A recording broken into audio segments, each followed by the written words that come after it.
13 дахь өдөр юм байна. За он тусахад 282 өдөр үлдсэн байна.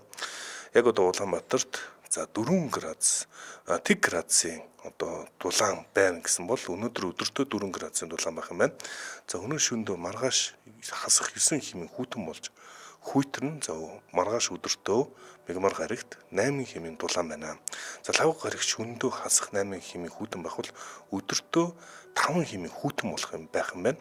За мөн пүрэв гарагт бүр илүү хүүтрээд хасах 14 хүрж байгаа бол за өдөртөө хасах 8 хэмээн хүйтэн байх юм байна. За баасан гарагийн шөнөдөө хасах 17 хэмээн хүйтэн болж хүүтрэх нэ. Тэгэхээр ойрын өдрүүдэд бол нэлийн буцаад хүүтрэх шинжтэй юм байна. Та бүхэн тийм учраас 7 хоногийн ажил амьдралаа төлөвлөхдөө хүүтэн байхыг нь анхаараарай.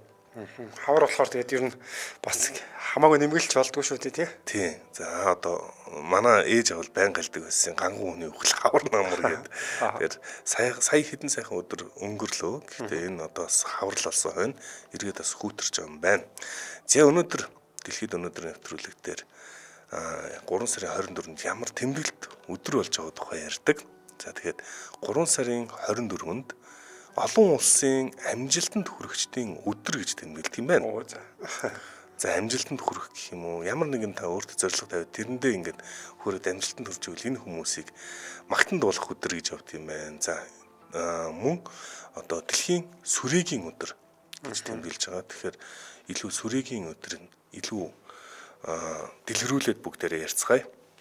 За Франц Кафка, Жорж Орвел, Антон Чехов, за Фредерик Шопен, Максим Горки.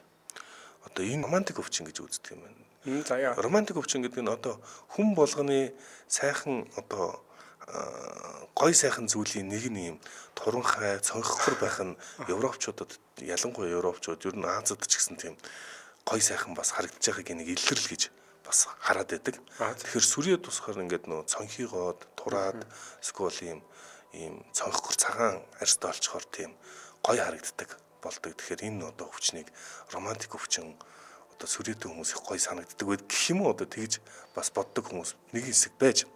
За хамгийн гол одоо сүрээгийн талаар ойлгохгүйсэн буруу ойлгодог гэсэн зүйл бол энэ өвчнийг удамшдаг гэж үзээд байдаг гэсэн юм байна. Энэ өвчин ингээд гэр бүлээрээ удамшдаг. Тэгэхээр гэр бүлийнх нь цуг одоо тусцсан байх гэд гэр бүлээр нь тусгаарлцдаг ч юм уу тийм. За ер нь бол хүмүүст таамаглахдаа муу агаараас болдог. Ер нь агаар муутай газраас болдог. Тийм учраас энэ агаар муутай газар сүрээ байдаг юм байна ч гэдэг юм уу. Ийм харанхуй бүдэг байдлаар энэ сүрээ өвчний тухай ойлголттой байсан юм байна. За энэ болгоныг Роберт Кох үгүйсгэсэн. Яг одоо ямар учиртай ийм хүмүүс яагаад өвдөд байгаа шалтгааныг тодорхойлсон. 1882 оны 3 сарын 24-нд за энэ одоо ололтоо илтгэлээ тавьж сүрээгийн юунаас хойш сүрээгийн өдөр болгож тэмдэглэсэн юм байна. За тэгэхээр энэ нээлт бол ерөөсөө хувьсгал авчирсан гэж хэлж болно. Ерөөсөө 9000 жилийн турш хэдэн саяар өгөхөд исэн өвчин нэг л өдөр бид нар энэ өвчин ямар учиртай өвчин юм бэ? Яаж тэмцэх ёстой юм бэ гэдгээ ойлгодог болсон байна. Тэр өвчний эсрэг бол мэдээж хэрэг энэ өвчнийг гаргаад байгаа микобактериум гэдэг бактериэс гаралтай гэдэг нь тодорхой болсон. Тийм учраас энэ өвчний эсрэг үйлчлэгээтэй антибиотикийг олж илрүүлээд, за энийг хөгжүүлээд, за өвчтнийг гэрийнхнээс нь тусгаарлах хэрэгтэй юм гэдгийг ойлгоод гих мэтэрчин зөв аргаар тэмцэж эхэлсэн.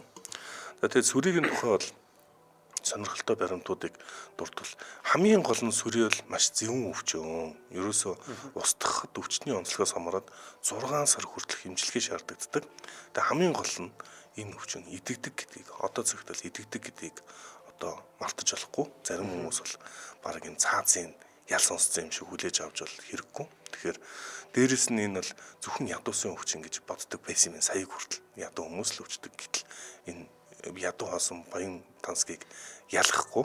Тэгэхээр ер нь бол энэ чихрийн шижиндээ хүмүүсийн 90% нь энэ өвчнөд тусах магадaltaй байдаг юм байна. Одоо манай аав чихрийн шижиндээ байсан. Одоо ялангуяа ковидын юуны үеэр одоо ковидын карантины үеэр гэртээ хоригдоод ийшээ тийшээ хөдөлж чадахгүй болоод тэр нь одоо сэтгэл санаанд нь нөлөөлөөд тэгээд үгийн чихрийн шижинтэй болохоор тэр нөгөө цуснд нь байгаа сахар гэх юм уу тэр нь одоо сүрээгийн бактери үржих тийм юутай байдаг юм байна. Нөхцөлийг нь бүрдүүлээд өгчдөг юм байна. За тэгээд ер нь жилд одоо сүрээ устдад алга болсон гэж бодож байгаа бол бас яг тийм биш. Тэгэхээр энэ дээр бол анхаарлаа хандуулах хэрэгтэй. Жилд 10 сая хүн энэ өвчнөөр өвчлөж байгаа. За тэгээд бас нэг буруу ойлгодог нь хөрвөл халтнаа ер нь бол ингээд амархан халдчихдаг гэж боддог. Тэгэгч болон идэвхтэй гэсэн хоёр үе байдаг.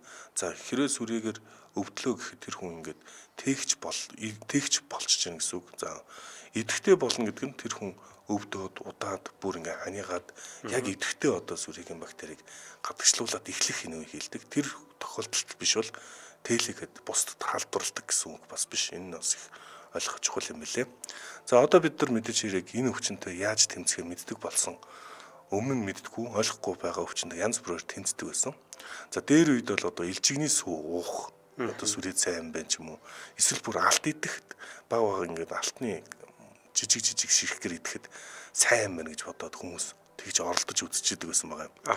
За ингээд харахаар шинжлэх ухаан ер нь ямар их гавьяатай юм бэ? Ер нь энэ эрдэмтдийн бидний амьдралд үзүүлдэг гавьяаг бишрээд барахгүй байна. Роберт Кох гэдэг энэ хүн бол яг энэ сүрийн өвчнөд нэг яагаад өвдөд байгааг нь судалсаар хахад за энэ одоо нээлттэй энэ өдөр нээж танилцуулсан. За яг энэ ажлаар 1905 онд Нобелийн шагналаас хүрч ирсэн байна.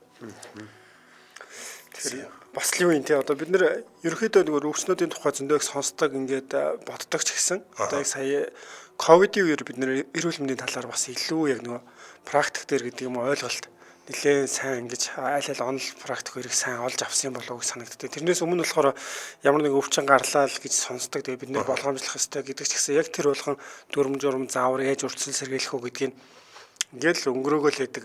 Миний хувьд өөр төрөө бодоход тийг санагддаг. Тэгээ ковидын үед бол үнэхээр бүх нийтээрээ яг ингээд нэг зүйл рүү анхаарал хандуулад ядчлан гараа авах хэвээр гаднаас орж ирээд гэдэг дээр илүү сайн зуршил болж сууж чадсан болов уу гэж боддог.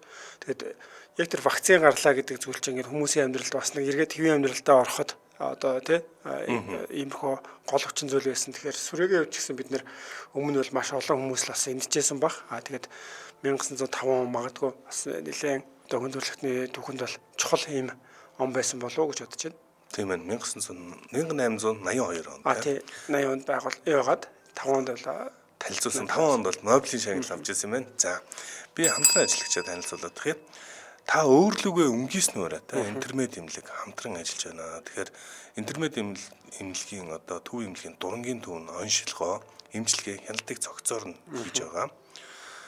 Нэгэн баримт дурдээ Монгол улс 100 мянган хүнд тохиолдох хотоодны хавдрын үйлчлэлээр дэлхийд тэргүүлдэг. За 10 хүний 7 нь хотоодны асуудалтай байна. Тооцоод юм Монголд. За тэгэхээр хотоодны хавдрын 75% нь эрт үед нь бүрэн эмчлэх боломжтой. Тэгэхээр эрт үед нь л бид нар илрүүлж чадах юм бол ерөөсөө урьдчилан сэргийлж болдог юм өвчин. Тэгэхээр хотоодны дуранг 40 наснаас 2 жил тутамд хийлгэж ивэл зүгээр гэж зөвлөдөг. Тэгэхээр хожоо онцлогдсон хүн өвчин бол бүр хүндрэх эрсдэлтэй байдаг учраас бүдүүн эзний хорт хадрын 90% нь эрт үед нь онцлсан эмчлэх боломжтой байдаг. Тиймээс 45 наснаас 5 жилд тутамдаа бүдүүн шулуун эзний дуран шинжилгээг заавал хийлгэж байхыг бас энэхүү зөвлөдөг юм байна. Тэгэхээр одоо нэг цэгт төвлөрсөн 5 дахь аюулгүй орчинд та интернет эмнэлэгт очиж бүдүүн эзэн одоо дуранд орохыг зөвлөж байна. Би хэлжсэн би өөрөө яг интернетд бол хэд удаа одоо дуранд орж исэн. Тэгээд үйлчлэгэнд нь сэтгэл их хангалуун байдаг. Ер нь 5 дахь орчинтой цэвэрхэн мэрэгжлийн хүмүүсээр үйлчлдэг учраас за нэг давуу тал нь бас янз янзын шинжилгээх дуртай үедээ хагас сайн бүтэн сан гэхгүй очиод өгж болдог нь үнэхээр бас давуу талтай санагддаг. Бид нар ч одоо ажилтаа хүмүүс чинь яг хагас сайн бүтэн сайн тал зав гаргаж амжиж шүү дээ. Заримдаа бүр шүн хүртэл очихоор одоо шинжилгээ авч идэг. За энэ болохоор интернет эмнэлэг бол байнга зориод очиход бэлэн мэрэгжлийн баг нь хүлээж идэг давуу талтай юм хамт олон байгаа. За энд бол одоо эрт эмчлэх юм бол одоо бүдүүн эзний хорт хавдрын 90% нь тийм эмчлэх боломжтой байдаг гэж байгаа. Тэгээ яг зөв би анзаарч хахад ингээд Солонгост байж явах үед Монголоос одоо за хотоодны ч юм уу бусад ер нь хавдартай хүмүүс ирэхэд ер нь дандаа ингээд 3 4 дугаар шаттай оройтчихсан иймэрхүү байдлаар хурж ирээд өндөр үнэтэй эмчилгээ хийлгдэг. Тэгээ энэ дээр гол бидний алдаад байдаг зүйл нь одоо 100 мянган хүн тутамд хотоодны хавдраараа дэлхийд тэргүүлдэг гэж байна шүү дээ. Тэгэхээр бид нар энэ дээр сайн дурандуулахгүй, сайн үзэхгүй, анзаарахгүй л яваад байгаа нь болохоор оройтчоод тэгээд иймэрхүү бас эмэрсэл гараад байдаг баг. Тэгэхээр бид нар бол ямар ч байсан ингэж байнга үзүүлээ те 45-аас дээш нас 40 наснаас дээш нас гэдэг ялангуяа насны ангиллаар бол ингээд 2 жил тутамдаа үзүүлэх гэдэг юм уу жилдээ нэг бас үзүүлэлт эмнэлгээр ордог байх ч юм уу те иймэрхүү зүйл дээр хөвшил бас заавал суулгах хэрэгтэй болоо гэж бодож байна. Харин тийм өөртөө бас цаг гаргаж чадна өөртөө ер нь анхаарч чадна гэдэг чинь ерөөсөө бус хүүхдүүдтэй бас гэр бүлийнхэндээ ер нь зөвөр гэр бүл чиглэлгүй ойр хавьдаач бас үзүүлж байгаа үлгэр жишээ үйлдэл юм байлээ яг одоогийн бишэнд. Ер нь бол ингээд нэг юм өөрийгөө ингээд золж байгаа нэг баатарлаг юм шиг буруу тийм соёл Монголд бас байгаад байдаг юм шиг санагддаг. За яг үнэндээ бол илүү өөртөө анхаарах нь бас илүү чухал хөрөнгө оруулалт. Энэ ойр хавьдаа үзүүлж байгаа үлгэр жишээ зөв одоо хандлага гэж үзэж болно. Тийм учраас интернет та бүхэн зориорой. Интернет цэг юм ингээд аль биесний вебсайт нагаа. За интернет хоспитал Монголиа гэдэг та яах юм бол аль биесний Facebook пэйж нагаа та ороод дэлгэрэнгүй мэдээлэл аваад авч болно. За мөн бас лайка дараарай. Байрлалыг нь бол бүгд мэдж байгаа. Чингисийн үргэнжлөгийн дагуу байдаг. За одоо манайхаар бол 120 руу явах замд байдаг шүү дээ, тийм. Интернет имлэг гэдэг байгаа. Утасны дугаар нь 77 техник 11 11 гэдэг дугаар байна. 77 техник 11 11 та цагаа захиалж олон дэлгэрэнгүй мэдээллийг бас уцаагаар аваарай. Манай дэлхийд өнөөдөр нэвтрүүлэгтээ та өөрлөгөө өнгийснөөрэй, тийм. Интернет имлэг хамтран ажиллаа. Баярлалаа. Баярлалаа. Зя дэлхийд өнөөдөр нэвтрүүлэг үргэлжилж байна. Дараагийн болон лугаа бид хоёр орноо. За дараагийн булан руу орохоос өмнөөс би аргунаас асуух зүйл байна. За тэгэхээр манай аргуны хувьд ер нь ямархуу төрлийн хөгжим тийм илүү сонсдог бай. Тэгээд ер нь чамгаас баг байхад нөгөө хамтлаг дуучид одоо нэг хэсэг чинь нэг бүжгийн хамтлагууд их тиймэрхүү зүйл их болцсон байсан шүү дээ. Бараг сургууль анги болгонд байгаад байсан. Тиймэрхүү зүйл бас хийжээвөө. Үгүй зүгээр найзуудтайгаа нэг хамтлагт орох хамтлаг байгуулж үздэг юм гэсэн мөрөөдөлтөөр нэг ганц хоёр фонограм бичүүлээл би өөрөө дуулахгүй л дээ зөвхөн продюсер маягаар л эргээд бодохоор ажиллаж ирсэн юм шиг байна. Тэгээд нэг 9-р анги нөө 8-р ангидаа нэг тэгж хитэн студиор явж ирсэн л санаж байна. Манай найз гоё дуулдаг тэгээд хоёулаа хамтлаг байгуулъя. Ямар одоо чиглэл урсгалах байсан бэ? Pop маягийн. Pop маягийн тийм. Яг сонсдог хөгжим гэвэл яг юу наснаас айгүй хамт юм шүү те. За тухайн үед бол 10-р анги дээртээ бол нэлээд тийм юу сонсдог болсон байсан. Классик сонгодог хөгжим сонирхдаг болсон байсан. Ер нь бол хипхоп л ерөнхийдөө төлхөө сонссон юм байна. Яг хэд үед. За тэгэхээр бас яалч өнөөдөр ярих чаас сэдв маань болохоор сая бас сүүлд нь дурдлаа орсон хипхоп гэдэг. Тэгэхээр өнөөдөр бол солонгосын нэгэн бас алдартай рэперийн тухай ярих гэж байгаа. За энэ болохоор Noxal гэдэг рэпер байгаа. Жинхэнэ нэр нь болохоор Lee Jung Young гэдэг 1987 оны 3 дугаар сарын 24-ний өдөр төрсэн Өмнөд Солонгосын хипхоп уран бүтээлч юм рэпер хүн байгаа. За тэгээ энүүнийхэн тухай танилцуулаад явхад бол 2010 оноос бол одоо хүмүүсийн танил болж эхэлсэн байгаа. За тэгэхээр одоо VMC гэдэг нэртэй юм лейбл болохоор харьяалагддаг. Тэгээ энэ рэперийн хувьд болохоор тийм хурц ширүүн одоо тийм үг хэллэгтэй дээр нь болохоор тийм хурдан флоутэй гэж ярьдаг тийм. За тэгээд тэрнээс гадна болохоор одоо онцгой хоолойтой хамгийн гол нь бас хувь хүн тал руугаа гэх юм бол өөрөө бас тийм хөгжилтэй хошин.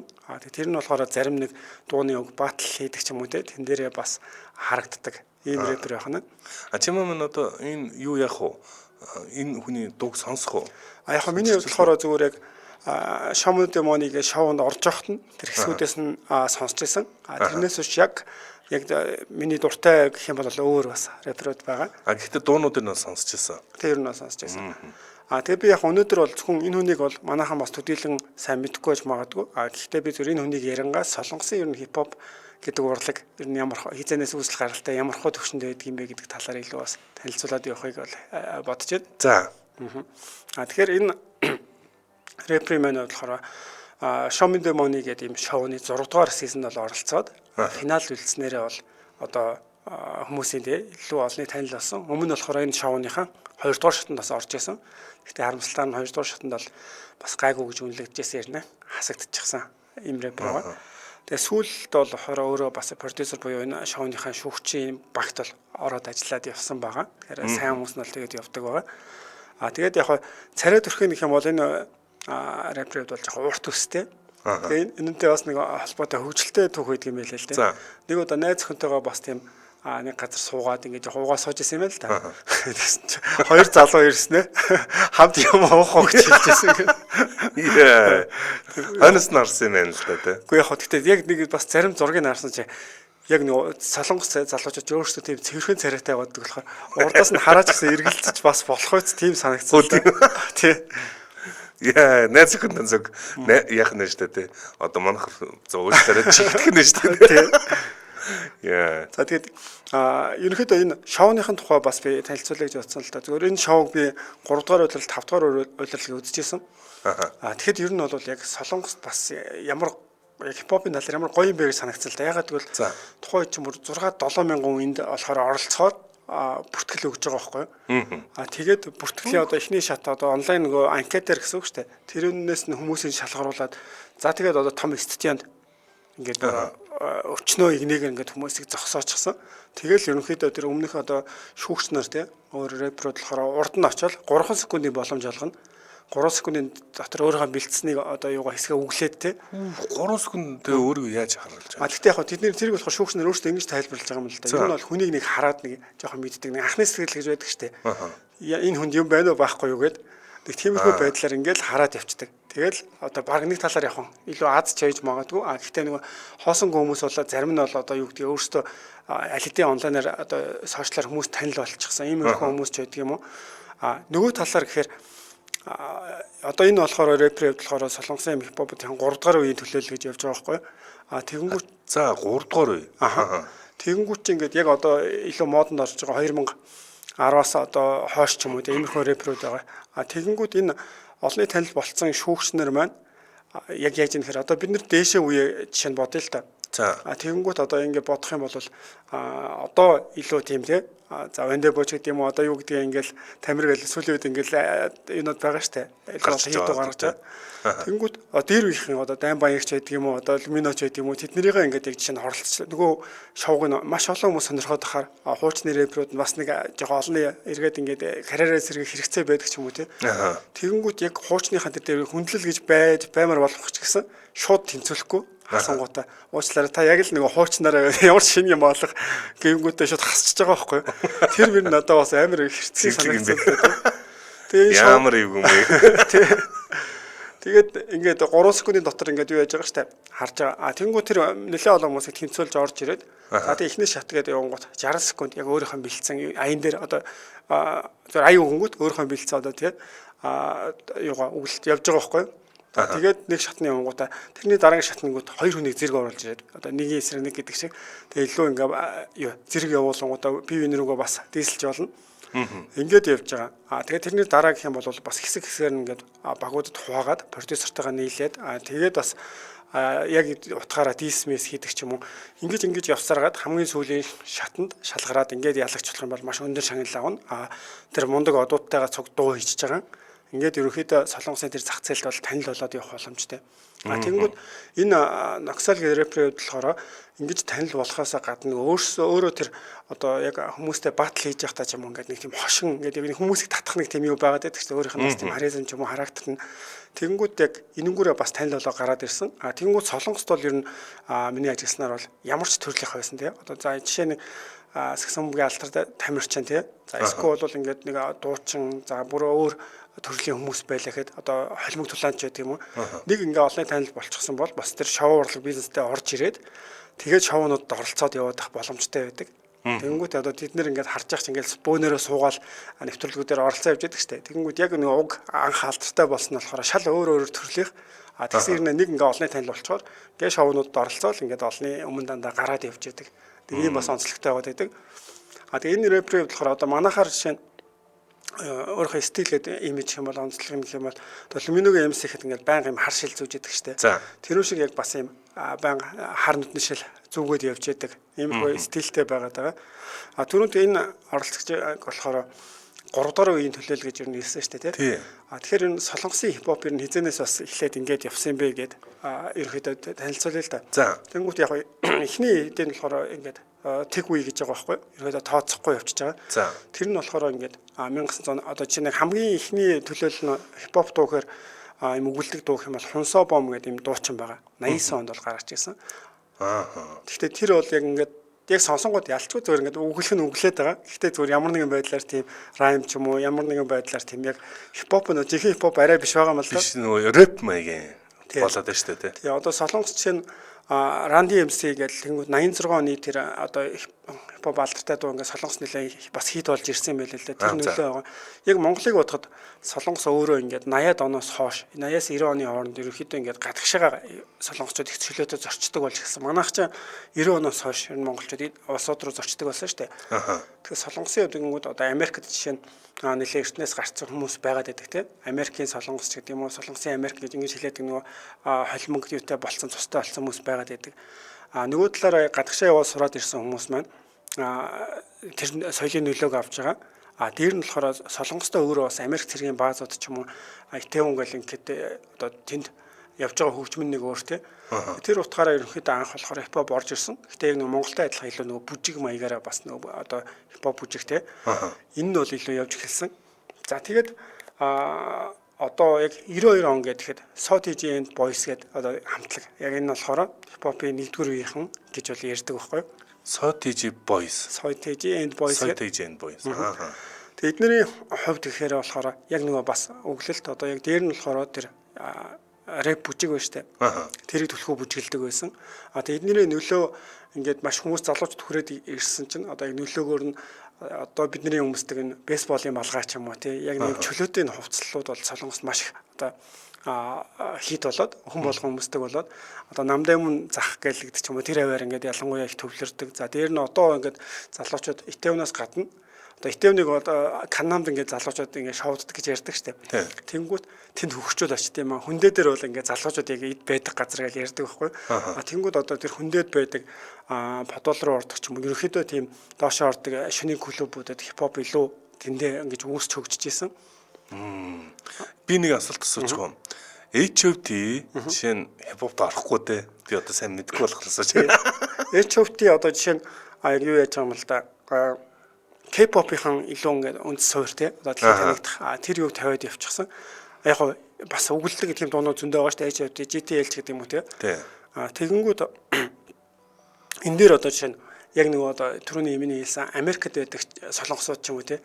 Тэр хүмүүс ингээд эхлээл яг нэг солонгос нөгөөд нь алаад штэ тэгсэн чинь хурж ирэнгүүтээ бүр ингээд дист уугээд энэ бол хипхоп биш.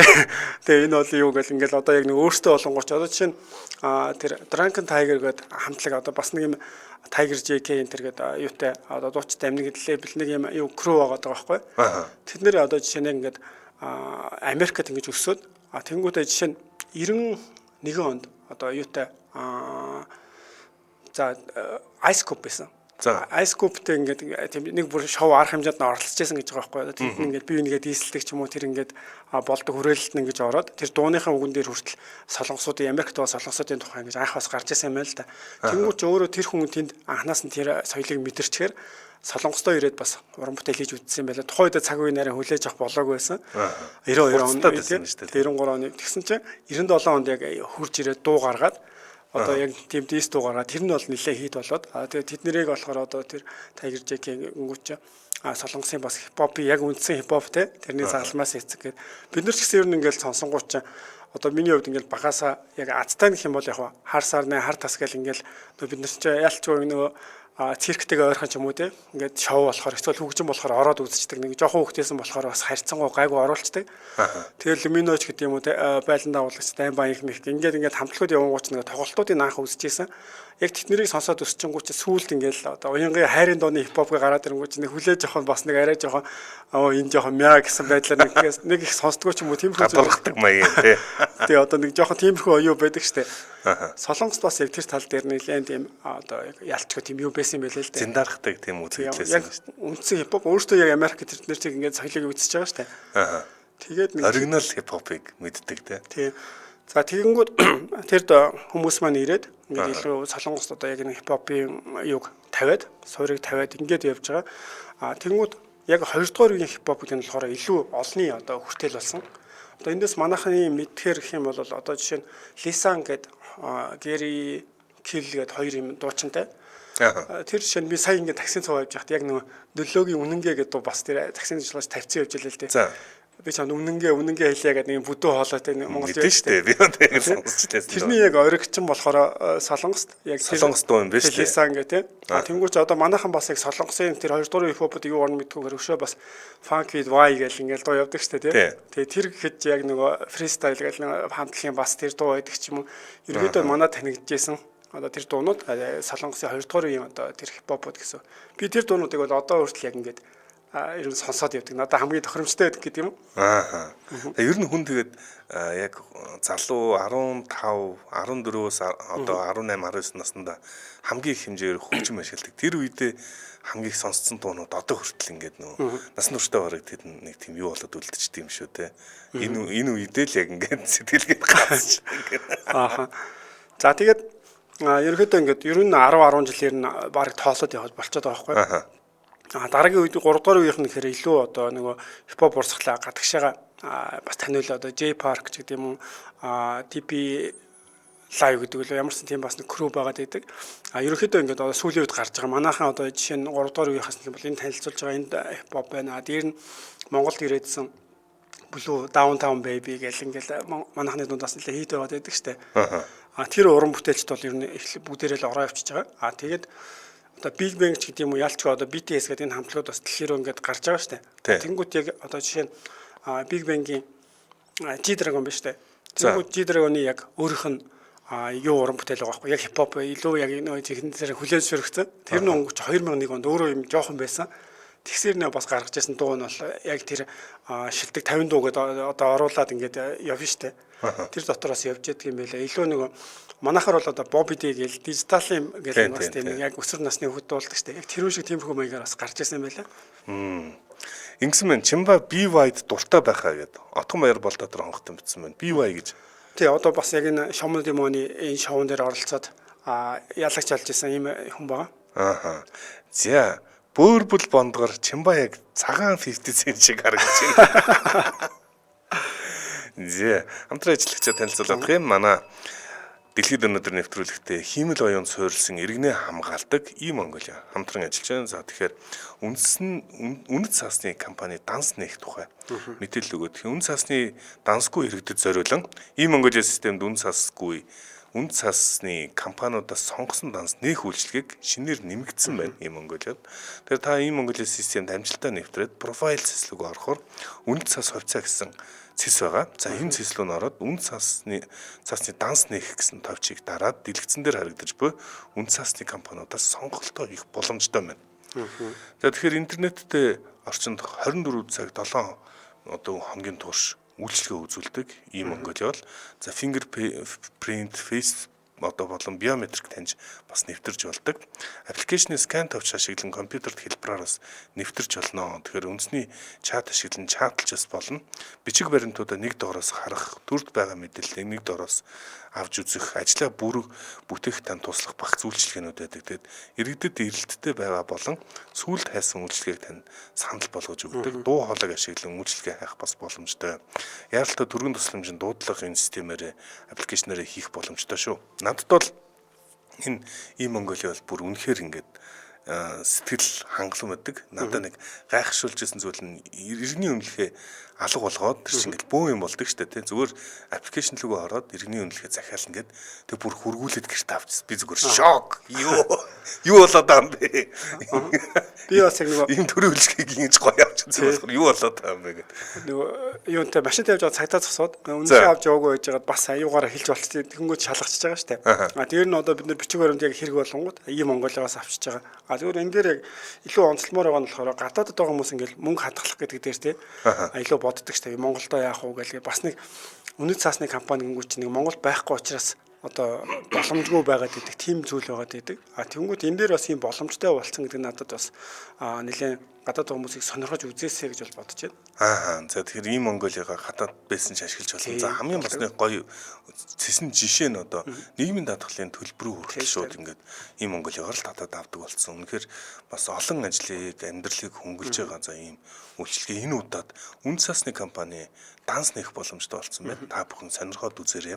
Тэгээд Монгол компаниудын одоо юунуудаас үнэт цааснуудаас официануудаас сонирхоод авахд улам хялбар болсон юм байна. Дэлгэрэнгүй мэдээллийг мэдээллийг 77.19 11.17 гэдэг дугаараас дэлгэрэнгүй мэдээлэл тааваарай.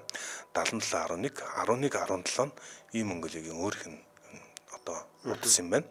За EMA.gov.mn гэдээ орвол аль биесний вебсайтанд байгаа та бүхэн дэлгэрэнгүй мэдээллийг бас вебсайтаас нь авч болно. Монголиа гэдээ орвол Facebook пэйж нэгээ лайк дараарай.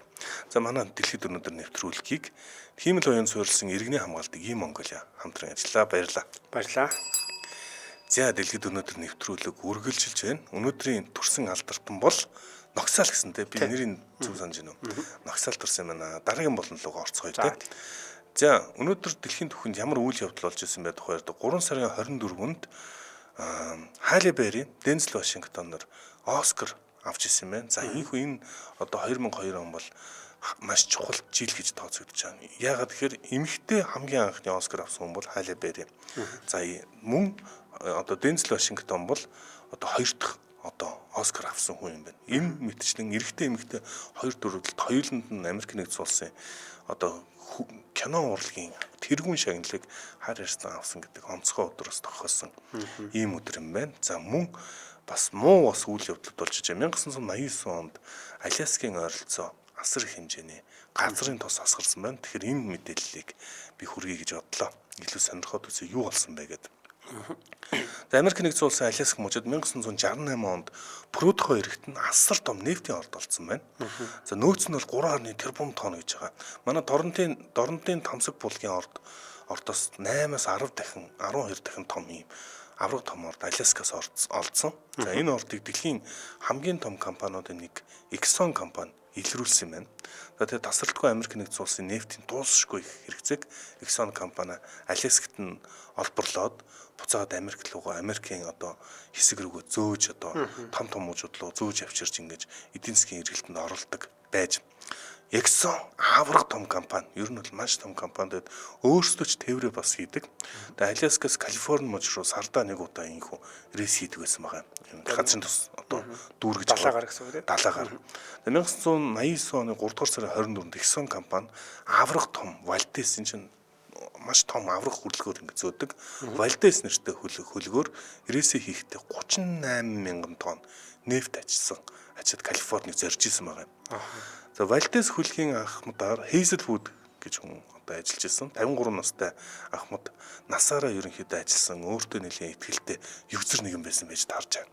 За тэгээд тэрээр гаднаа 50 тогтун байдалтай байдаг байсан. Тэгээд энэ байдлаас удирдлагууд томилсон хүмүүс болон доор нь ажиллаж байгаа хүмүүст их тийм таатай тухтай мэдрэмж төрүүлдэг энэ юмаа мэдээд байна л гэж боддог байсан юм шиг байгаа юм л та. Тэгээд 1989 он бол маш онцгой жил байсан. Их хүйтэн жил болсон. За тэгээд хүйтэн жил болохоор Аляск чинь одоо хойд туйл руу ойрхон шүү дээ. Энэ хэсгээр асар их мөстэй болцдог. Тэгээд онцгой энэ хүйтэн жил одоо Вальдес хөлгийн явах чим мөс ихтэй байсан болж таарч байна. За ийм учраас нөгөө югцэр ахмад болон бидний багийнх нь хойгуур ингээд энэ мөстэй хэсгийг тойрож явчаа гэд хойгуур нь тойрж гарыг буюу эргэлүүгээ илүү ойрхон явъя гэж бодсон. Тэгээд хөлгийн баг нь нэгдүгээр туршлага муутай залуучуудаас бүрэлдсэн байж таарж байна. Тэгээд Ахмад Hazelwood шийдвэр гаргамагцаа удирдлагын өрөөг өөр орхицсан байна. За бүгд нэг хойд мож юугаар хэсгээр явчаа гэд өөрийнхөө өрөөлөө явд орсон. За энэ хооронд нь одоо энэ хөлөг онгоц чинь явж байхад ингээд замаа хардаг юм удирдлагын тавцсан гэж байгаа шүү дээ. Энэ тавцсан дээр хүмүүс юусоо гарч ирж харахгүй байгаа юм. Чиглэлээ өөрчилчөөд тэг ер нь тэгээд орхицсан. Тэгээд Hazelwood юу хийсэн бэ гэхээр өрөөндөө ороод виски уугаад суулчихсан байна. За ууг нь бол энэ бол зүгээр л энгийн л аялал ийм тохиолдол зүгээр харахгүй л тэл явцдаг л байсан юм л да. Гэхдээ эднээс нэг зүйл ойлгоогүй нь чиглэлээ өөрчилсөн.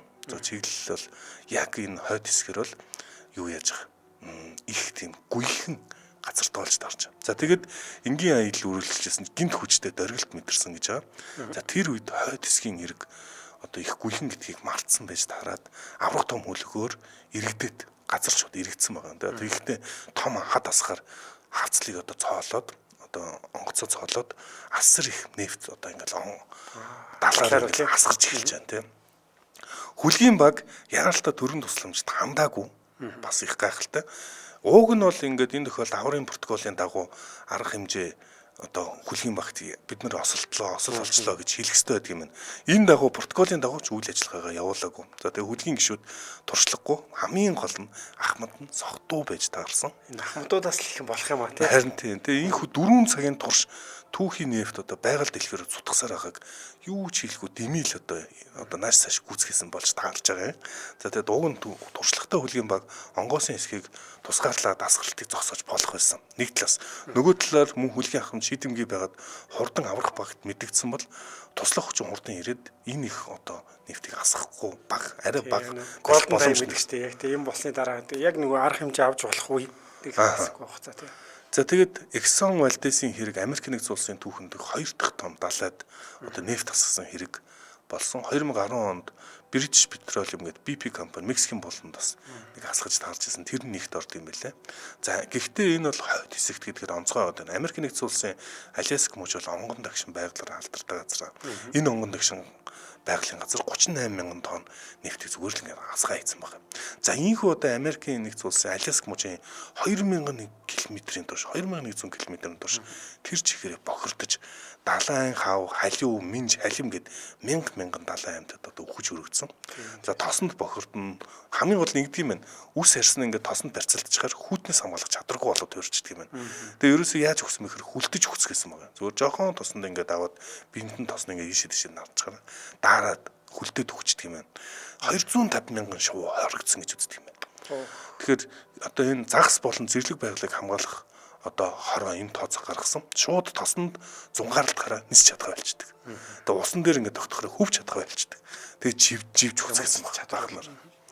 За загас ялангуяа салмон загас гэж байдаг. Салмон загасны тоотлох бол маш ихээр өргөцсөн. Тэгээ загасны аж ахуй эрхэлдэгээс олон иргэд хохирсон байдаг.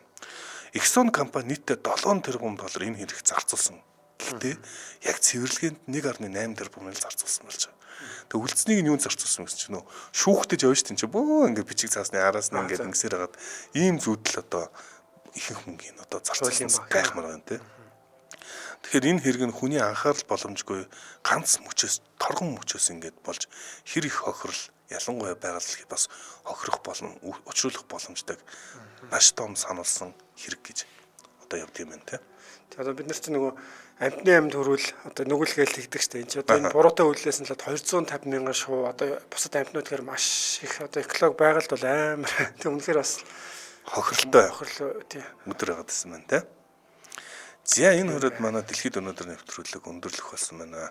Манай дэлхийд өнөөдөр нэвтрүүлэгтээ та өөрлөгөө өнгийснө ураатай интернет эмнэлэг хамтран ажиллаа. За мөн хиймэл оюун суурилсан иргэний хамгаалдаг E-Mongolia хамтран ажиллаа. Сонсогчдоо өргөжлүүлээд радио мэдээг хүлээн аваарай. 8 цаг 10 минутаас манай эфир та мэдхүү нэвтрүүлгээр үргэлжлэх болно. Баярлалаа Жамба. Баярлалаа.